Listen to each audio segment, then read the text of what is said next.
seorang raja yang memiliki 2 orang putri dan 3 orang putra yang tampan dan cantik. Sang raja dikenal sebagai raja yang bijaksana, tetapi ia terlalu sibuk dengan kepimpinannya. Karena itu, ia tak mampu untuk mendidik anak-anaknya. Istri sang raja sudah lama meninggal ketika melahirkan anaknya yang bungsu, sehingga anak raja diasuh oleh inang pengasuh. Putri-putri raja menjadi manja dan nakal.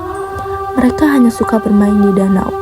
Mereka tak mau belajar dan juga tidak mau membantu ayah mereka. Pertengkaran sering terjadi di antara mereka. Kelima anaknya itu dinamai dengan nama-nama warna. Putra sulung bernama Putri Jambon, adik-adiknya dinamai dengan Pangeran Jingga, Putri Nila, Pangeran Hijau, dan Putri Kuning. Baju mereka pun berwarna sama dengan nama mereka. Dengan begitu, sang raja yang sudah tua dapat mengenali mereka dari jauh. Meskipun ketampanan dan kecantikan mereka hampir sama, si bungsu Putri Kuning sedikit berbeda. Ia terlihat manja dan nakal. Sebaliknya, ia selalu riang dan tersenyum ramah kepada siapapun. Ia lebih suka bepergian dengan inang pengasuh daripada dengan kakak-kakaknya. Pada suatu hari, sang raja ingin pergi jauh. Ia mengumpulkan semua putra-putrinya. Raja berkata, "Aku hendak pergi jauh dan lama. Oleh-oleh apakah yang kalian inginkan?" Lalu Putri Jambon berkata, "Aku mau sebuah kain sutra yang mengkilau-kilau." Lalu Pangeran Jingga berkata, "Aku ingin sebuah pedang panjang yang tajam dan mengkilap." Putri Nila menyaut, "Aku ingin perhiasan yang mengkilau." Dan Pangeran Hijau berkata, "Dan aku ingin sebuah panah yang mewah." 4 anak raja meminta hadiah yang mahal-mahal pada ayahanda mereka. Tetapi lain halnya dengan Putri Kuning. Ia berpikir sejenak lalu memegang lengan ayahnya. Putri Kuning berkata, "Ayah, aku hanya ingin ayah kembali dengan selamat." Lalu raja berkata, "Anakku, sungguh baik perkataanmu. Tentu saja aku akan kembali dengan selamat dan kubawakan hadiah indah untukmu."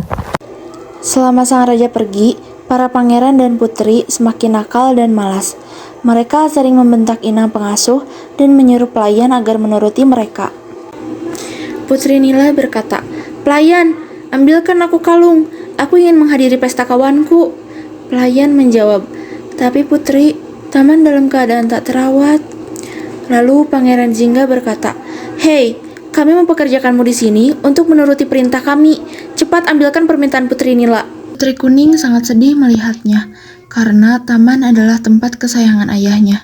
Tanpa ragu, Putri Kuning mengambil sapu dan mulai membersihkan taman itu. Daun-daun kering dirontoknya, rumput liar dicabutnya, dan dahan-dahan pohon dipangkasnya hingga rapi. Pelayan berkata, "Putri, jangan. Nanti Yang Mulia marah kepada saya." Putri Kuning menjawab, "Tidak apa-apa, Inang. Uruslah saja kakak-kakakku." Dari kejauhan, kakak-kakak Putri Kuning melihat adiknya yang sedang menyapu. Mereka langsung tertawa keras-keras. Pangeran Hijau berkata, "Lihat, tampaknya kita punya pelayan baru." Putri Nila menjawab, "Kau benar, Hijau." Lalu Pangeran Jingga berkata, "Hai pelayan, masih ada kotoran nih."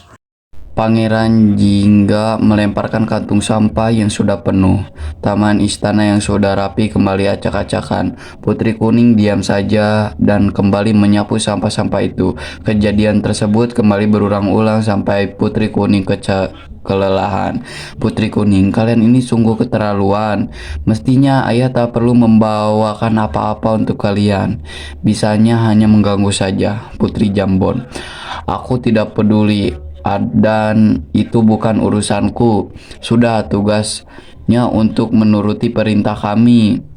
Dan kau Kuning, jangan sok jadi penyelamat bagi mereka. Kau itu keluarga kami atau keluarga mereka. Aku sudah benar memberikan mereka tugas menjadi seorang pelayan. Ingat, pelayan tetaplah pelayan. Putri Nila. "Sudahlah, aku bosan. Jambon, ayo kita mandi di danau." Kejadian itu terus terulang setiap harinya. Putri Kuning dibuat tersiksa oleh kakak-kakaknya. Sang raja pun kembali ke istana. Ketika sang raja kembali ke istana, keempat anaknya sedang belajar memanah di danau. Sementara Putri Kuning sedang merangkai bunga di teras istana. Mengetahui hal itu, sang raja menjadi sangat sedih. "Raja, anakku yang rajin dan baik budi. Ayahmu tak mampu memberikan apa-apa selain kalung batu hijau ini. Bukannya warna kuning kesayanganmu." Putri Kuning, "Sudahlah ayah, tak mengapa. Batu hijau pun cantik, lihat serasi benar dengan bajuku yang berwarna kuning, Raja." "Tapi kau sangat suka warna kuning, anakku." Putri Kuning, "Tidak apa ayah, yang penting ayah sudah kembali. Akan kebuatkan teh hangat untuk ayah." Ketika Putri Kuning sedang membuat teh, kakak-kakaknya datang. Mereka ribut mencari dan saling memamerkannya.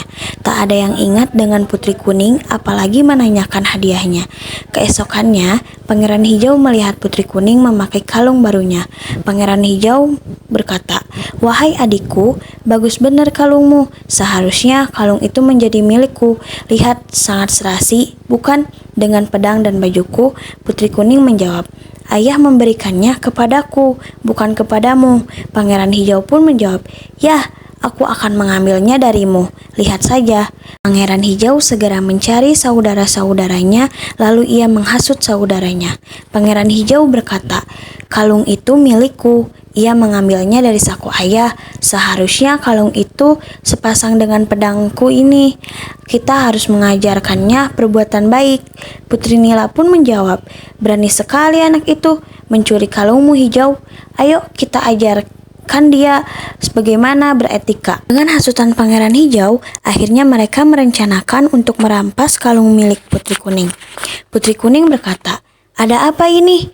Putri Jambon menjawab, "Dasar pencuri." Putri Kuning menjawab juga, "Siapa pencuri?" Pangeran Jingga menjawabnya, "Kaulah pencuri. Berani sekali kamu mencuri kalung milik hijau. Cepat berikan kalung itu kepada hijau." Putri Kuning pun menjawab, "Tidak akan. Ini milikku. Ayah yang memberikannya untukku." Pangeran Hijau berteriak, "Tangkap dia!" Pangeran Jingga langsung menangkap Putri Kuning lalu memukul kepala Putri Kuning. Siapa sangka pukulan yang diberikan membuat Putri Kuning tak sadarkan diri. Putri Kuning pun meninggal. Setelah melakukan kejahatan, saudaranya merasa takut. Perbuatan tersebut diketahui oleh raja, sehingga mereka memutuskan untuk mengubur Putri Kuning di taman istana bersama kalung hijau. Di tempat lain, sang ayah berusaha mencari anaknya tersebut. Ketika ditanya, tidak ada satupun putri raja yang berani menjawab, sehingga raja memerintahkan para pengawal untuk menemukannya. Namun, sang ayah tidak kunjung menemukan anaknya, sehingga dia merasa kesepian. Sedangkan para putri lainnya dikirim untuk bersekolah di luar negeri agar tidak bermalas-malasan. Suatu ketika, raja menemukan sebuah tanaman yang memiliki bunga berwarna putih, kekuningan, dan harum. Tumbuhan tersebut kemudian diberi nama Kemuning karena mengingat pada Putri Kuning.